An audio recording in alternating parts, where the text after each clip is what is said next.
আমরা এখানে পাচ্ছি দেখো 7 স্কয়ার, এই যে 7টা লিখলাম 7, ওর পাওয়ার কত 1/3। অ্যাকচুয়ালি খেয়াল রাখবা একটা সৌন্দর্যের ব্যাপার আছে একটা অঙ্কে, তোমরা এই বেদ সোজা বেদ ভিত্তিগুলো পাওয়ার গুলো দেখো সব সোজা, এবার নিচে কত 7, ওর পাওয়ার কত এই যে হাফ। এখন একটা বিষয় খেয়াল করো, তোমার এখানে সবগুলোর ভিত্তি 7, তাহলে সব 7 এর মধ্যে একটা 7 নিলাম, বলো এই 7টার পাওয়ার কত, a পাওয়ার, আর একটা ব্যাপার তোমাদের লেখা হয়নি দেখো, a পাওয়ার m বাইরে আছে n, এমন যদি কোথাও দেখো এটা সমান কিন্তু লিখতে পারো a পাওয়ার mn, এটা কি লিখতে পারো a পাওয়ার mn। আবার a পাওয়ার m বাইরে আছে n, এটা সমান লিখতে পারো a পাওয়ার n বাইরে দিয়ে দাও n। তোমার কখন কোনটা প্রয়োজন you can apply that one. এখন এই জায়গায় আসার পরে 7 7 7 তিনটা ভিত্তির জায়গায় একটা নিলাম, এই জায়গার এর ভিত্তিটা এই 7 এর পাওয়ার কত, এটাও পাওয়ার ওটাও পাওয়ার, a পাওয়ার m বাইরে আছে n, আমরা এটাকে mn করে দিব, অর্থাৎ m আর n গুণ করে দিব, 2 আর 1/3 গুণ করলে এই যে 2/3 হয়েছে ওর পাওয়ার। বলো এই ভিত্তির সাথে মানে এই 7 এর সাথে ওই পাশের ভিত্তিটা কি আছে গুণ, তাই ওদের পাওয়ার গুলো হয়ে যাবে যোগ যোগ এই যে 1/3। বলো এই 7 এর সাথে এই 7টা কিভাবে আছে ভাগ আকারে, তাই এর পাওয়ারটা বিয়োগ হয়ে যাবে, এভাবে বসে যাবে। হ্যাঁ বুঝতে পারছো তো সবাই, আশা করি বুঝতে পারছো। এখন 7 এর পাওয়ার হয়ে যাবে লসাগু, এই জায়গায় লসাগু হবে 6, এটা 4, এটা 2, এটা -3, তাহলে এটা আসে 6, মানে 7 পাওয়ার 3/6 অর্থাৎ 7 পাওয়ার হাফ। এটাই সমান তো আমরা জানি √7, এটা অ্যানসার। আশা করি সবাই বুঝেছো, এটাও দিলেও কোনো সমস্যা নেই, ক্লিয়ার না? তাহলে আমরা আরেকটা অঙ্ক করে ফেললাম। এবার বইয়ের 3 নম্বর কোশ্চেনটা দেখাচ্ছি। 3 নম্বরে কি আছে দেখো, a power -m, a power -m সমান 1/a পাওয়ার m, অর্থাৎ আমরা কিন্তু লিখতে পারছি 1/a পাওয়ার 2 পাওয়ার 1, এই 2 পাওয়ার 1 দেওয়াও যা না দেওয়াও তাই, তাহলে 1/2, রাইট? আবার দেখো 5 ইনভার্স সমান 1/5 পাওয়ার 1 দেওয়ার দরকার নেই, এটা ইনভার্স। ব্যাপারটা কি তোমরা ব্যাকরণিক ভাবে পড়া শিখবা যে a পাওয়ার -m সমান 1/a পাওয়ার m, এভাবে পড়ো তোমরা ব্যাপারটা ভালোভাবে বুঝবা। এখন আমরা লিখতে পারছি এটা 10 লসাগু, এটা হবে 5 + 2, এটা হোল ইনভার্স, তাহলে এটা সমান 7/10, এটা হোল ইনভার্স। দেখো ইনভার্স করলে বিপরীত করে দিলেই হয়, তাহলে এটাকে আমরা লিখে দিচ্ছি একবারই 10/7 অ্যানসার। অ্যাকচুয়ালি এটাও আমরা লিখতে পাওয়ার, এই টোটালটা a, এটা -m, a power -m 1/a power m, পরে লাইন উল্টাইলে এটা আসবে। ওকে, তাহলে আমরা 3টা অঙ্ক করে ফেললাম। এখন চলো 4 নম্বর অঙ্ক করি। দেখো 4 নম্বর অঙ্ক, আমরা 4 নম্বর অঙ্কে দেখছি 2a inverse 3b inverse whole inverse. দেখো এটা -1 পাওয়ার -1 পাওয়ার, এটাও তো পাওয়ার, পাওয়ার গুলো সব একই সোজা লিখবা। ওকে, এখন এই জায়গায় এই -1 মানে সূচকটা এর উপরে আছে না 2 এর উপরে আছে নাকি দুইজনের উপরে আছে? দেখো শুধুমাত্র এর উপরে আছে, 2 দুইজনের উপরে থাকলে তো এভাবে থাকতো তাই না, নেই এভাবে, তাহলে শুধুমাত্র এর উপরে আছে, তাই a পাওয়ার -m অর্থাৎ কে নিচে আসবে, শুধুমাত্র a নিচে আসবে, 2 আসবে না, তাই আমরা এটাকে লিখতে পারি 2 উপরে থাকলো a নিচে আসলো প্লাস এই যে 3/b, এটা এই ইনভার্স বা পাওয়ার। তা আমরা এটা লসাগু করতে পারি, ab লসাগু করলে 2b + 3a এমনটা আসে, এটা ইনভার্স এটা আসলো। আর এটাকে বিপরীতকরণ করলে আমরা লিখতে পারি ab/3a + 2b, এটা অ্যানসার। খুব সহজ, রাইট? এরপর আমরা এই অঙ্কটার দিকে যদি যাই তাহলে এটা থেকে আমরা পাচ্ছি দেখো এখানে a² b নিচে আসবে থাকবে, আচ্ছা এই ভাগ চিহ্নটা, এই যে এই ভাগ চিহ্নটা আমরা আগে দিয়ে দিই, তাহলে এখানে লিখতে পারি এই a² উপরে থাকলো b নিচে আসলো, আবার এই জায়গায় কি হলো b উপরে থাকলো a² নিচে নেমে আসলো, এই হোল মানে স্কয়ার। এখন এই ভাগ চিহ্নটা যদি গুণ করে দাও তাহলে a² ভাগ b গুণ a² ভাগ b উল্টায় যায়, বিপরীত হয়ে যায় নিচের রাশিটা, এটা হয়ে যায় স্কয়ার। তাহলে আমরা এটা লিখতে পারছি a4/b², এই টোটালটা স্কয়ার, তাহলে এটা হয়ে যায় a8/b⁴ অ্যানসার। তাহলে এটাও পারলে খুব সহজে। এরপরে যখন আমরা 6 নম্বর অঙ্কে যাচ্ছি, দেখো 6 নম্বর অঙ্কটায় আমরা এইটাকে লিখতে পারি y ডিভাইডেড বাই x, মানে x এর উপরে -1 থাকাতে পাওয়ার হিসাবে আমরা তাকে নিচে লিখছি। আবার এটা রুট, আচ্ছা ডট এটাকে কি লিখতে পারো z ডিভাইডেড বাই y, এটা রুট, ডট এটা x ডিভাইডেড বাই z, এটা রুট। অ্যাকচুয়ালি এই রুটটা সবার উপরে আছে এবং তাদের মাঝে মানে যোগ বিয়োগ নেই, কি আছে গুণ আছে, গুণ আছে, তাই সবার পরিবর্তে একটা রুট লিখতে পারো। যেমন root a dot root b এমন থাকলে তুমি একটা রুটের ভিতরে a b যেমন লিখতে পারো, এটাও তাই ওরকমটাই লিখতে পারো। তাই আমরা লিখতে পারি y বাই x গুণ দেখো z ডিভাইডেড বাই y গুণ এই যে x ডিভাইডেড বাই z। এবার এটা কাটো, দেখো কেটে সব 1 হয়ে গেছে সমান 1, এই যে অ্যানসার হয়ে গেল। কেউ যদি এই লাইনটা থেকে অর হিসাবে করতে চায়, অর অথবা নিয়ম, দেখো এই রুট y এর মাথায়ও আছে x এর মাথায়ও আছে, এই রুট z এর মাথায়ও আছে y এর মাথায়ও আছে, তাহলে আমরা এটা লিখতে পারি root over y divided by root over x সমান সমান into root over z divided by root over y into root over x divided by root over z। এবার কাটো, দেখো তাও এই সেম অ্যানসারই সমান 1, যে যেভাবে করতে পারো। ওকে, এরপরে আমরা বইয়ের কত নম্বর যাব? 7 নম্বরে। তো আমরা এখন শুরু করছি বইয়ের 7 নম্বর এবং 8 নম্বর ম্যাথ। তো সাথে দেখি কি আছে, দেখো এমন একটা রাশি আছে যে এই ভিত্তিটা মানে a power m plus n, তাহলে আমরা লিখতে পারি a power m dot a পাওয়ার কি লিখতে পারি এই যে n, এটা আমরা লিখতে পারি, রাইট? এটাকেও যদি আমরা এভাবে লিখি 4 ডট কি আছে 2 পাওয়ার n ডট 2 পাওয়ার 1 লেখা যাবে কিনা, এগুলো তো বুঝতে পারছো, রাইট? আমরা এখান থেকে ভাগ চিহ্ন দিয়ে 2 পাওয়ার n ডট 2 পাওয়ার 2, আর এই ভাগটা আমরা এইভাবে দেখো লিখতেই পারি 2, লেখা যায় অবশ্যই। এখন এখানে আমরা 2 পাওয়ার n ডট এটা হয়ে গেছে 16, রাইট? আবার এটা হয়ে গেছে মাইনাস 4 আর এই 2 গুণ করলে কত হয় বলো তো 8 into 2 power n divided by কি এসে গেছে ডিভাইডেড বাই 2 পাওয়ার n। আচ্ছা দেখো তো এটা 2 পাওয়ার n ডট এটা 2 স্কয়ার মানে 4 উপরে আছে নিচে আছে 2, কাটাকাটি হয়ে উপরে থাকবে এই যে 2, রাইট? এখন আমরা এই 2 পাওয়ার n কমন নিতে পারি, 2 পাওয়ার n কমন নিলে 16 মাইনাস 8 থাকলো আর নিচে থাকলো 2 পাওয়ার n ইনটু 2। এখন এই 2 এটা কেটে গেল, থাকলো 8 ডিভাইডেড বাই 2 সমান সমান 4 অ্যানসার। তো এইভাবেই সিম্পলি আমরা অঙ্ক করে ফেলবো। এখন এই অঙ্কটার দিকে যাই, এটা খুব ইম্পর্টেন্ট অঙ্ক। দেখো এই অঙ্কগুলোতে এই ভিত্তির সাথে এই ভিত্তি দেখো ভাগ হিসাবে আছে, এটার সাথে এটা ভাগ হিসাবে আছে, তারপরে এই রাশিটার সাথে এই রাশিটা ভাগ হিসাবে আসে, এখানে কোনো যোগ বিয়োগ গুণ ভাগ নেই, আমরা শুধু ভিত্তির কথা বলছি, পাওয়ারের কথা নয়। তো ভিত্তিগুলো একই রকম বানায় নিতে পারলে অঙ্কটা সহজ হয়ে যায়। তো এই ভিত্তি 3 3 3, আমরা 9টাকেও তো 3 স্কয়ার করলে এর ভিত্তি 3 হয়ে গেল, তাই না? তো আমরা ওইভাবে বানিয়ে নিতে পারবো।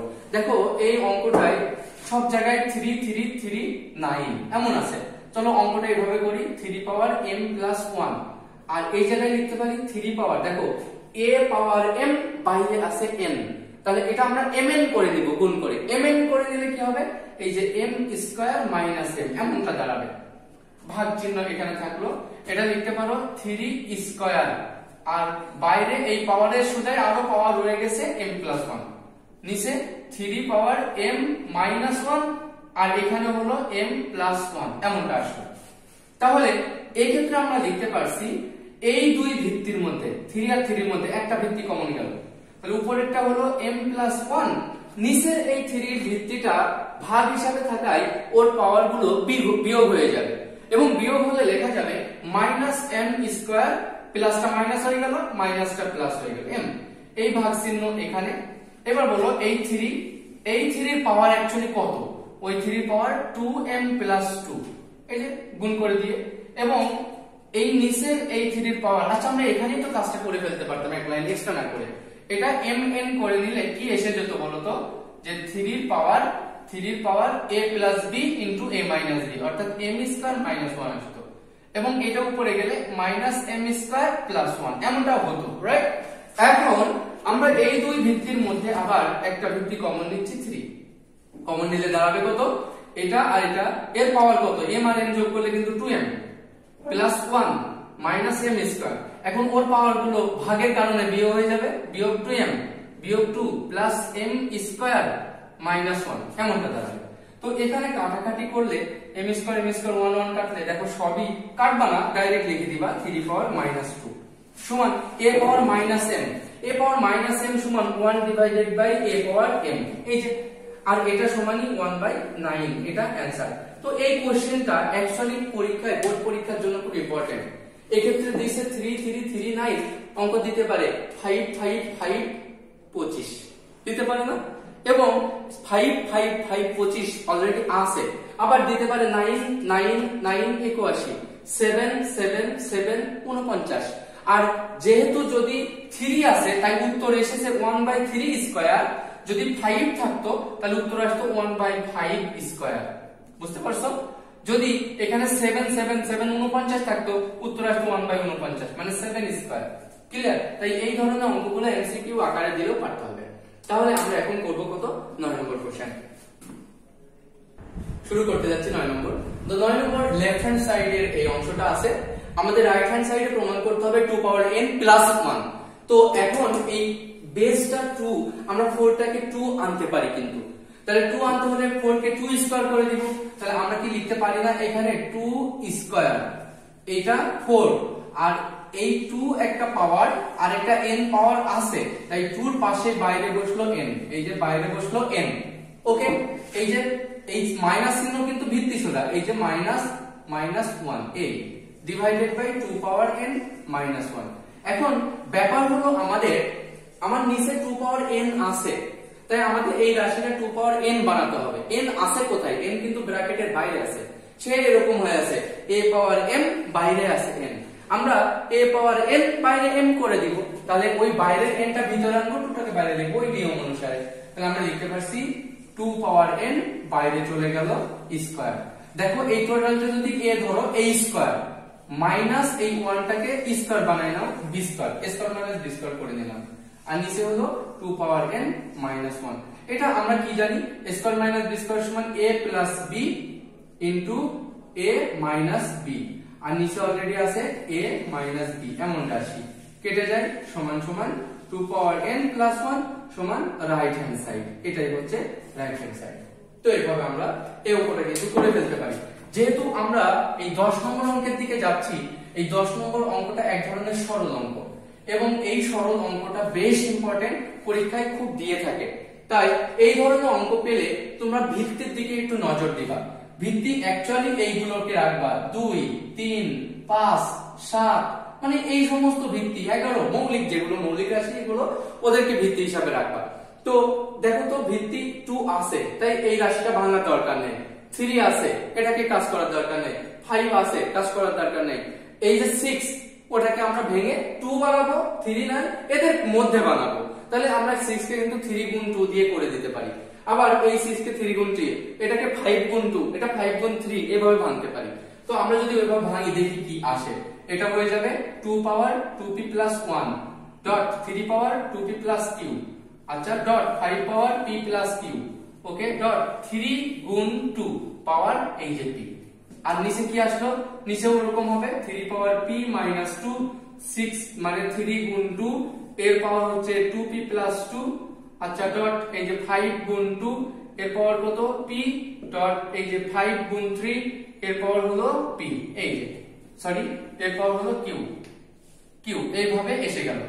এখন এই রাশিটাকে আমরা কিন্তু এভাবে লিখি ab এর পাওয়ার স্কয়ার, তোমরা কি লেখো a স্কয়ার b স্কয়ার, তার মানে এই স্কয়ারটা এই এর উপরেও আছে p এর উপরেও আছে, যেহেতু এদের মাঝে কোনো বিয়োগ বা যোগ নেই, গুণ আছে, গুণ থাকলে এইভাবে মানে পাওয়ারটা তুমি সেগ্রিগেশন করতে পারো, দিয়ে দিতে পারো পৃথকভাবে। তো এরকমই দেখো 3 এর উপরেও p 2 এর উপরেও p লিখতে পারো। তো এই রাশিটা আমরা লিখতে পারি যে 2 এর পাওয়ার 2p প্লাস 1 ডট 3 পাওয়ার 2p প্লাস q ডট 5 এর পাওয়ার p প্লাস q ডট 3 পাওয়ার p ডট 2 এর পাওয়ার p, এটা উপরের রাশি হলো। আর নিচে তাহলে হবে 3 পাওয়ার p মাইনাস 2 ডট 3 পাওয়ার 2p প্লাস 2 ডট 2 এর পাওয়ার 2p প্লাস 2 ডট 5 এর পাওয়ার p ডট 2 এর পাওয়ার p ডট 5 এর পাওয়ার q 3 এর পাওয়ার q হলো। এখন এই জিনিসটা আসার পরে তখন তুমি কাজ করছো। আমরা অনেকে এই লাইনটা গ্যাপ করি করে ডাইরেক্ট লিখে দিই, কিন্তু ডাইরেক্ট লিখো না। কোন স্যারের কাছে এসএসসি পরীক্ষার খাতা পড়বে তুমি তা জানো না। অনেকে দেখা যাচ্ছে 1 মার্ক সহজে কেটে দিচ্ছে। এটা না করে এক লাইন গ্যাপ করবা না। এখন এটার পর এতগুলো ভিত্তি 2 হিসাবে একটা 2 নিচ্ছ। একটা 2 নিয়ে এই পাওয়ারটা কি লিখছো দেখো 2p + 1। এবার 2 আর খুঁজে বের করো। এই যে 2, এটা কিন্তু এই ভিত্তির সাথে এই 2 ভিত্তিটা গুণ আকারে আছে, তাই +p, তাই পাওয়ার যোগ হলো। দেখো এই ভিত্তিটা ভাগ আকারে আছে, তাই বিয়োগ হবে এই পাওয়ার গুলো। তাহলে -2p - 2, তাহলে এই 2 - p ভাগ, তাহলে এদের সাথে আবার এই, আচ্ছা ঠিক আছে, ডট। এবার 3 গুলোর হিসাব করি। দেখো 3 এর পাওয়ার 2p + q, 2p + q, আর উপরে আর কে আছে এই যে +p, নিচে কে আছে এই যে -p + 2। এটা বিয়োগ হয়ে গেল এই পাওয়ারটা, -2p - 2 বিয়োগ হয়ে গেল এই পাওয়ারটা, এটার পাওয়ারও বিয়োগ হয়ে গেল। ডট 5 এর পাওয়ার উপরে আছে দেখো p + q, ওকে, p + q, এবং নিচে কি আছে 5 নিচে আছে এই যে প্লাস -p - q। এমন তো হিসাব করলে দেখা যায় 2 এর পাওয়ার এই যে দেখো 2p কেটে যায়, p কেটে যায়, -2 এর সাথে +1 মানে -1 থাকে। ডট 3 এর পাওয়ার এই যে 2p কেটে গেছে, কারণ এবার p কেটে গেছে, q কেটে গেছে, 2 কেটে গেছে। 3 এর পাওয়ার কিছুই নেই, 0। 5 এর পাওয়ারও দেখো কিছুই নেই, 0। আবার এটা আমরা লিখতে পারি a পাওয়ার 0 = 1, a পাওয়ার 0 = 1, আর এই জায়গায় কি হয়েছে 1/2 সমান অ্যাকচুয়ালি হাফ সমান রাইট হ্যান্ড সাইড। দেখো আমরা খুব সহজে এবং বুদ্ধি খাটায়ে এই 10 নম্বর অঙ্কগুলো করব, আর এই ধরনের অঙ্ক পরীক্ষায় আসে।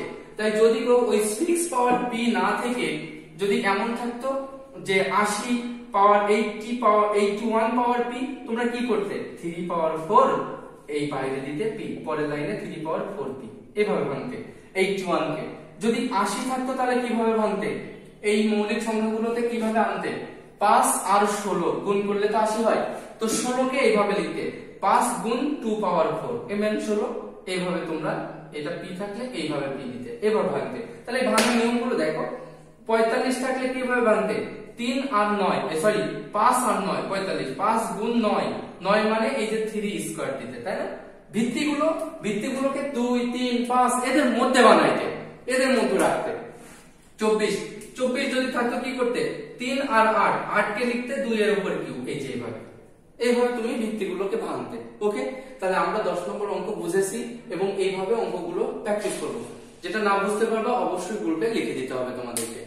এখন আমরা যেটা যাচ্ছি বইয়ের 11 নম্বর অঙ্ক করতে যাচ্ছি। দেখো করতে যাচ্ছি 11 নম্বর ম্যাথ। তো 11 নম্বরে কি আছে দেখি। 11 নম্বরে আছে এই দেখো a ভিত্তি, এটাও a ভিত্তি, একটা ভিত্তি কমন নিলে এর পাওয়ার l মাইনাস m লেখা যাবে না, নিচেরটা বিয়োগ হয়ে গেল। আর এর বাইরে আরেকটা পাওয়ার আছে, পাওয়ার সোজাই পাওয়ার বসে গেল n dot a power m minus n, বাইরে থেকে আসে এখন l dot a power n minus l, বাইরে আসে কি m। এখন তুমি এই পাওয়ারটা a পাওয়ার m বাইরে n mn করে দাও, মানে গুণ করে দাও, তাহলে লেখা যাবে a পাওয়ার এই যে nl minus mn dot a power ml minus nl dot a power mn minus ml লেখা যাবে না।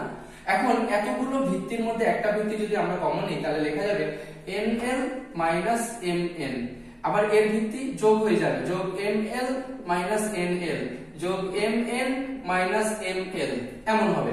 এখন আমরা লিখতে পারলে a পাওয়ার দেখো সব কেটে যাবে, সব কেটে গিয়ে a পাওয়ার 0, আর কোন কিছু পাওয়ার 0 মানে আসলে সেটা কি হয় 1। তাহলে আমরা সমান রাইট হ্যান্ড সাইড পেয়ে গেলাম, লেফট হ্যান্ড সাইড সমান রাইট হ্যান্ড সাইড, প্রুফ হয়ে গেল। ঠিক তেমনি এই অঙ্কটাতে যদি যাই a পাওয়ার আমরা কি লিখতে পারছি a power p plus q minus 2r, কেননা এই পাওয়ার 2 করে চলে যাবে, তাহলে p plus q minus 2r। এটাকে কি লিখতে পারো q plus r minus 2p, এটা কি লিখতে পারো r plus p minus 2q। এখন সবগুলো ভিত্তি যদি একটা কমন নাও তো সব ভিত্তি গুণ আছে, সব পাওয়ার যোগ করে দিবা, p plus q minus 2r যোগ q plus r minus 2p যোগ r plus p minus 2q। এখন অ্যাকচুয়ালি এর পাওয়ার p আর এই দেখো p 2p আর এই মাইনাস 2p কেটে গিয়ে সব 0 হয়ে যাবে, তাহলে সমান 1 সমান রাইট হ্যান্ড সাইড।